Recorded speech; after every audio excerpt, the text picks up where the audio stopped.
रुक जाओ,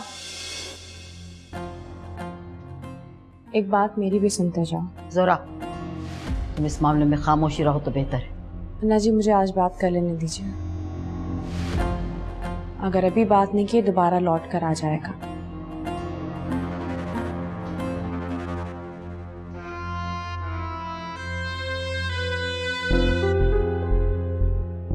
ठीक, इजाजत है, लेकिन याद रखना बात आज ही खत्म हो जाए। ऐसा ना हो कि बात से बात चल निकले। चलो लड़की।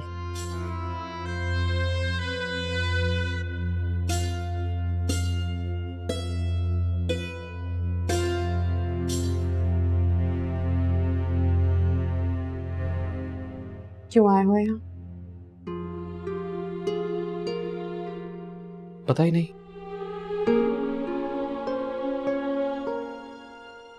तुम्हारा दिया हुआ ताना कल रात से मुझे काट रहा था। कदम खुद ब खुद चलने लगे। जब होश आया तो तुम्हारी दहलीज पर खड़ा था।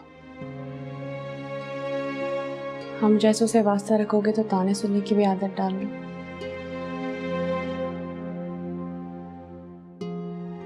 इतनी जल्दी जेल से कैसे छूट गए? वो मेरे अब्बा को मेरा जेल जाना ज्यादा पसंद नहीं आया। सिफारिश लड़ाई और रातों रात छुड़वा लिया मुझे।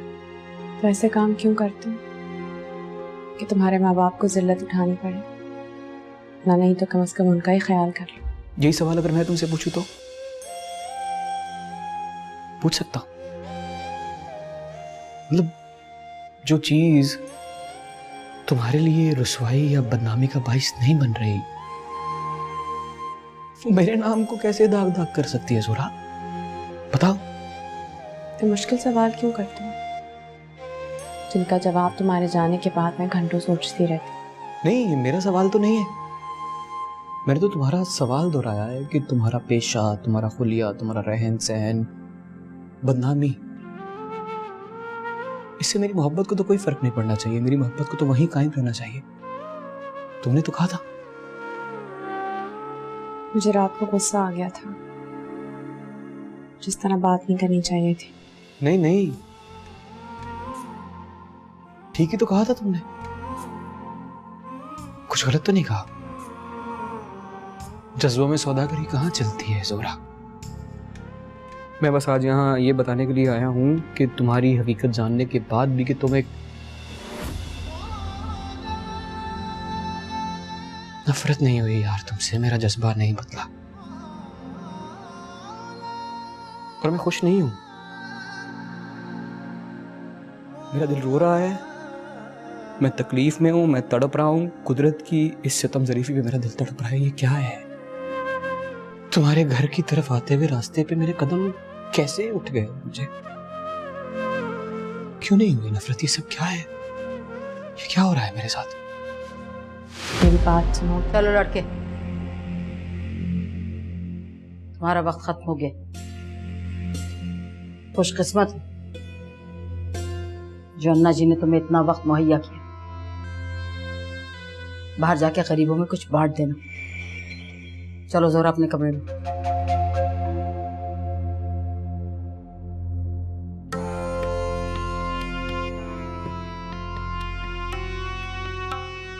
एक बात हमारी कान खोल के सुन लेना, यहां दोबारा कदम रखने की जरूरत न करना। हमारी लड़कियां अपने ठिकाने पे किसी से मुलाकात नहीं किया करती। ये घर है अन्ना जी का।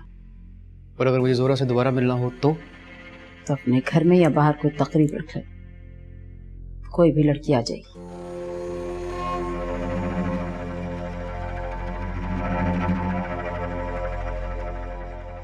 कमा कितना लेते हो? कुछ नहीं, सारी आमदनी अब्बा की है, मैं बस मदद करता हूँ। घर में नहीं दाने, अम्मा चली भुनाने। जब अपनी जेब में अपनी कमाई के लाखों करोड़ों हो ना, तब यहाँ का रुख करना। ये कंगलों का खेल नहीं। मैंने जिंदगी में ऐसे बहुत से कंगले देखे हैं जो जेब में लाखों करोड़ों रुपए लेके फिरते हैं, लेकिन दिल के भिखारी होते हैं वो। और आपका दावा तो दिलवाले होने का है ना। दिल वालों के लिए अमीरी गरीबी का पैमाना तो कुछ और है, सोने के सिक्के नहीं। देखो लड़के, बस करोड़ों की जायदाद है मेरे नाम। जो पहले कहा था वो दोहराने की जरूरत नहीं, समझ गया हूं मैं। खुदा हाफिज।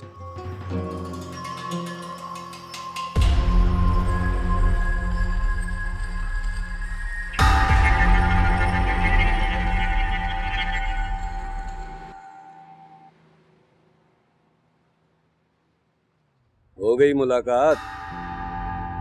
अधूरी। मोहब्बत में मुलाकात अधूरी होती है। तुम्हें कैसे पता? मेरी मोहब्बत की दास्तान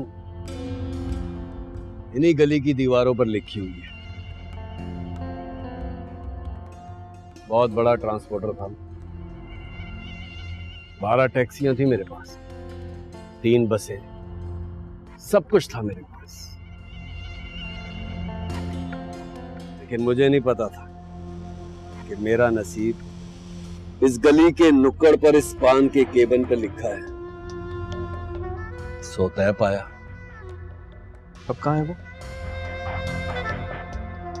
एक सेठ के साथ दुबई चली गई। यहां पर सिर्फ एक ही सिक्का चलता है, दौलत का सिक्का।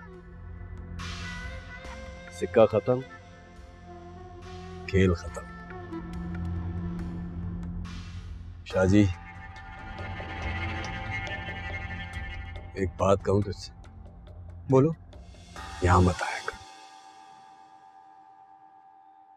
ये जगह तेरे काबिल नहीं। इतने बड़े घराने का फर्जंद हर साल मजार पे उर्स होता है। यहाँ के मकीन भी जाते हैं, चादरें चढ़ाते हैं, दुआएं मांगते हैं, मन्नतें करते हैं। औरतें भी जाती हैं, पीरो मुर्शिदी में पड़ी हुई। किसी से कहीं भी कभी भी मुलाकात हो, यहाँ मत आया कर। तुम भी मुझसे वही कह रहे हो जो पूरा जमाना कहता है। तुम तो समझते हो ना मुराद अली। मैंने तुझसे कहा है ना कि मेरी मोहब्बत की दास्तान इन गली की दीवारों पर लिखी हुई है। मेरे माथे पर नेकनामी और खानदान का निशान नहीं था, जो तेरी पेशानी पर दूर से नजर आता है। यहां पर दिल नहीं देखा जाता, हुलिया देखकर फैसला किया जाता है। या दिल बदल ले या हुलिया।